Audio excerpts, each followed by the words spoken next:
Next is transportation in plants. Plants में guys transportation क्या है? प्लांट्स में ट्रांसपोर्टेशन किस चीज का होता है? पढ़ा है ना हमने, वाटर और मिनरल का होता है और फूड का होता है ना। वाटर और मिनरल का ट्रांसपोर्ट कहां से कहां होता है? प्लांट वाटर और मिनरल अब्सॉर्ब कहां से करता है? रूट से। तो रूट से ऊपर की तरफ उनको वाटर मिनरल ट्रांसपोर्ट करना है। वाटर मिनरल का ट्रांसपोर्ट कौन सा वेस्कुलर टिश्यू करता है? जाइलम, पढ़ा 9th में। और जो ग्रीन पार्ट्स है प्लांट्स के वो फूड प्रिपेयर करते हैं। तो वो जो फूड सिंथेसाइज हुआ है उसको पूरी बॉडी में नॉन ग्रीन पोर्शन तक सेंड करने का काम किसका है? फ्लोएम, फूड फ्लोएम, याद रखो, ठीक है। तो प्लांट में दो चीज ट्रांसपोर्ट होती है, एक water mineral which is done by xylem और दूसरा food which is done by phloem, ठीक है। अच्छा, वाटर मिनरल का जो ट्रांसपोर्ट है वो यूनिडायरेक्शनल है, सिर्फ नीचे से ऊपर। फूड का जो ट्रांसपोर्ट है वो कोई भी डायरेक्शन में हो सकता है। मान लो यहाँ ग्रीन पार्ट है, इधर से ऊपर भी फूड जा सकता है, नीचे भी, so that is by directional, क्योंकि वो ग्रीन से नॉन ग्रीन जाएगा। ऐसा नहीं कि ऊपर से नीचे जाता है फूड, ग्रीन से नॉन ग्रीन, नॉन ग्रीन ऊपर भी हो सकता है ना, बाहर की तरफ, या ऊपर का जो पोर्शन है जहाँ ग्रीन नहीं है। सो transport in plant water mineral का होता है, फूड का होता है, ठीक है। वाटर मिनरल का, now this is done by, ये तो मैंने ऑलरेडी बता दिया कि वाटर मिनरल का ट्रांसपोर्ट कौन करता है रे बाबा? ये करता है जाइलम। फूड का ट्रांसपोर्ट कौन करता है भाई? ये करता है फ्लोएम। सही है बाबा। इसके बाद वाटर मिनरल का जो ट्रांसपोर्ट है भाई लोग, ये दो तरीके से होता है। One is transpiration, other is root pressure. क्या क्या है? एक है ट्रांसपीरेशन और दूसरा क्या है? Root pressure.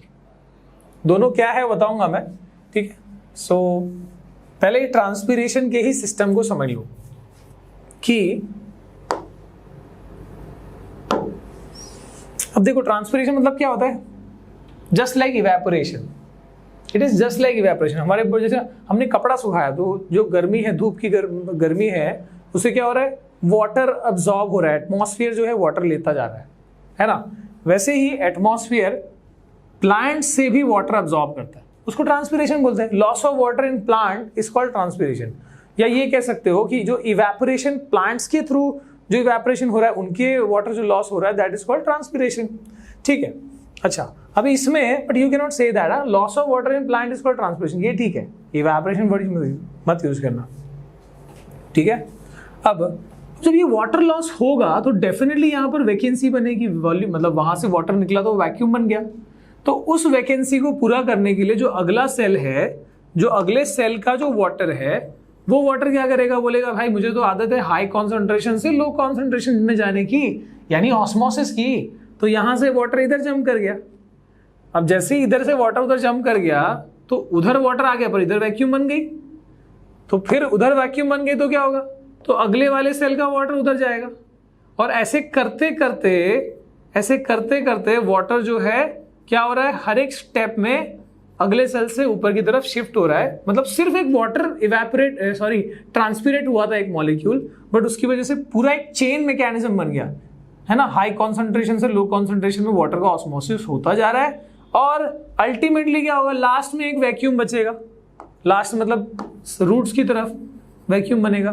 तो सॉइल के अंदर का जो वाटर है वो रूट में शामिल हो जाएगा। तो इस तरीके से क्या हुआ? वाटर अब्सॉर्ब भी हो रहा है और वाटर ट्रांसपोर्ट भी हो रहा है। दिस इज ट्रांसपोर्ट ना। तो वाटर लॉस होने से ये काम हो गया कि वाटर शिफ्ट भी हो रहा है। So this is so simple कि वाटर का जो मूवमेंट है वो हो गया यहां, ठीक है। Second is root pressure. Now this is a bit different, थोड़ा अलग है, बहुत नहीं। रूट प्रेशर में क्या है ना, ये ऐसा मैकेनिज्म है जिसमें प्लांट को अपनी एनर्जी खर्च करनी पड़ती है। ये वो सिस्टम है जिसमें प्लांट अपना एटीपी खर्चा करता है। हमने अब तक क्या देखा? प्लांट सिर्फ खाना बना रहा था, अभी वो कंज्यूम करके अपनी एनर्जी को कहीं इस्तेमाल में लाएगा। तो कहां पर लाएगा? देखो, रूट प्रेशर मतलब जो डेफिनेटली ये रूट से जुड़ा हुआ कुछ मैकेनिज्म है। तो मान लो ये उसका प्लांट का जो लोअर पार्ट है। Now this is the root, ठीक है। मान लो ये वो रूट है उस प्लांट का, और रूट हेयर भी होंगे ऑब्वियसली। पर अब ये मतलब अब्जॉर्प्शन कैसे करेगा root pressure? What is that root pressure? तो इसमें ना कुछ स्टेप्स होते हैं। पहला स्टेप ये है कि ना वो अपना एनर्जी खर्चा करके क्या करेगा, वो अब्सॉर्ब करेगा मिनरल को। वाटर को अब्सॉर्ब नहीं करेगा, वो शाना है। वो चाहता तो एनर्जी खर्च करके दोनों काम कर सकता है, but first step is absorption of minerals, या फिर तुमको दिया है ions. So first step is active absorption. मैं बोल रहा हूं active absorption of ions. Active का मतलब क्या है? एक होता है पैसिव अब्सॉर्प्शन, एक होता है एक्टिव। पैसिव अब्सॉर्प्शन में कोई एनर्जी यूज नहीं होती। यहां पर क्या हो रहा है, यहां पर वो एटीपी यूज कर रहा है अपना, और वो अब्सॉर्प्शन कर रहा है। आयंस मतलब क्या? मिनरल्स। मिनरल्स का वो एक्टिव अब्सॉर्प्शन, तुम लेकिन आयंस ही बोलोगे। एक्टिव अब्सॉर्प्शन कर रहा है। अब जैसे ही अंदर आयंस ज्यादा हो गए, क्योंकि उसने अब्सॉर्ब कर लिया, काफी आयंस हो गए, तो तुम ये कह सकते हो कि अंदर जो सिस्टम था वो गड़बड़ हो गया, क्योंकि अंदर बैलेंस था, वाटर और मिनरल का बैलेंस था, पर अभी मिनरल ज्यादा हो गया, मिनरल या आयन ज्यादा हो गया, मतलब वाटर का कॉन्सेंट्रेशन अंदर कम हो गया।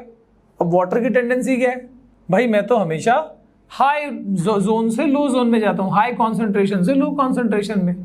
भाई सॉइल में तो काफी वाटर है, तो क्योंकि यहां पर अंदर आयन ज्यादा हो गए, इसलिए वाटर कम हो गया रिलेटिवली, कंपैरेटिवली, इसलिए वाटर क्या होएगा now, second step will be absorption of water. वो खुद ब खुद होगा, अब उसको एनर्जी खर्च नहीं करनी। समझ में आ रहा है? वाटर अब्सॉर्ब हो जाएगा। ठीक है, मतलब it is almost like example दोनों को मैं, मान लो एक नया नया होटल खुला है, एक नया नया कोई रेस्टोरेंट खुला हुआ है, वहां पर ना ज्यादा पब्लिक आ नहीं रही है। क्यों नहीं आ रही? क्योंकि वहां कम पब्लिक दिख रही है, इसलिए लोग सोचते हैं भाई इसके पता नहीं खाना अच्छा मिलेगा कि नहीं मिलेगा। तो उसके मालिक ने एक आइडिया लगाया। क्या दिमाग लगाया उसने ना, तो दो तीन महीने के सोचा कि भाई मैं एक अलग ही तरह का एक कॉन्सेप्ट यूज करता हूं। मैं ना 10-15 लोगों को ना ऐसे ही बुला के और खाना खिलाऊंगा, जिससे क्या होगा, मेरे रेस्टोरेंट में भीड़ दिखेगी और उसको देख के लोग आके पे करके खाएंगे। ठीक है, तो यही हुआ यहां पर भी। समझ में आया? मतलब अब वो लोग खाने लगे तो देख के बाहर वाले भी आ रहे कि हाँ भाई अच्छा मिल रहा होगा यहाँ पर, ऐसे उसका बिजनेस चल पड़ा।